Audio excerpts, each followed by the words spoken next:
everybody, welcome to another TFC HQ presented by Kia. I'm Ray Papadakis here with Gareth Wheeler. Now Gareth, the guys are back from international break. We're off the bye week, so TFC is heading into a big week this week with 2 matches. So what can we expect? Yeah, I expect Toronto FC to put priority and focus on both games, quite frankly. They want to get off the mark, pick up their first points in MLS regular season action. Of course, Real Salt Lake, a very young team, 1-1-1 on the season, coming into town on Friday.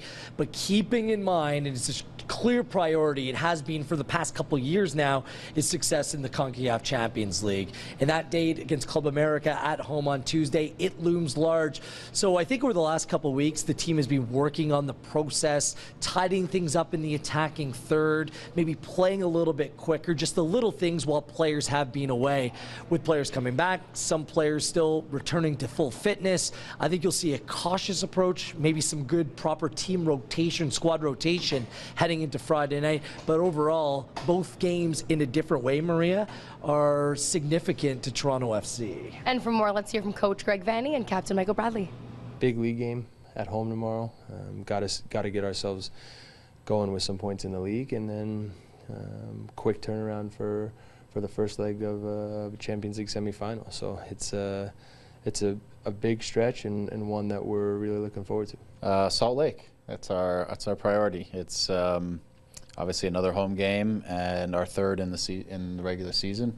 Just trying to continue to get a little sharper. Obviously, get some points going on the board here for the season. But our emphasis and our focus is on the game Friday. So Gareth, heading into Friday's match, you know, there's been a lot of talk about how TFC hasn't won these 2 MLS matches so far. But what does it mean, and is it really a big deal? I don't think it is. Remember, last year Toronto FC put together the best season in MLS history, and they only had 7 points through their first 6 games, 4 draws, 1 win and 1 loss. So it isn't panic stations. It's not time to even contemplate hitting a panic button here. It's part of the process. And Toronto FC hasn't been played off the field in the first 2 games. It's just about tightening things up and bringing new players into the team and making sure that they understand their role in the way that this team wants to play. And I think it's a good scenario playing a very young Real Salt Lake team on Friday night.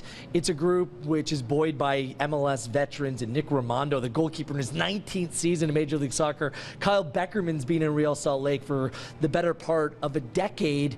But then there's young players coming through in the team. Justin Glad, a very talented young defender, but they're still naive in a lot of ways. I think that TFC can expose them down the wings if they attack with some sort of purpose and pace down the flanks.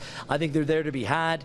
I look for some squad rotation for Toronto FC. You have Victor Vasquez, Chris Mavinga, and Justin Morrow all returning from injury. Perhaps you want to play things a little bit safe with Tuesday in mind. And I'll add Alex Bono and Marky Delgado, who are late returners from international duty. So this is a good chance for some other players to put their stamp on the team and really get their season started. So although I think Friday night is important, it's more about how the team plays rather than coming away with the three points. If some weird things happen and the team doesn't come away with a win, again, it's not panic button time. It's just part of the process. Keeping in mind, in my opinion, Maria, Tuesday night is the more significant game of the 2, and that's what you're building up towards. Well, Toronto FC will take on Real Salt Lake at BMO Field. The kickoff set for 8 p.m.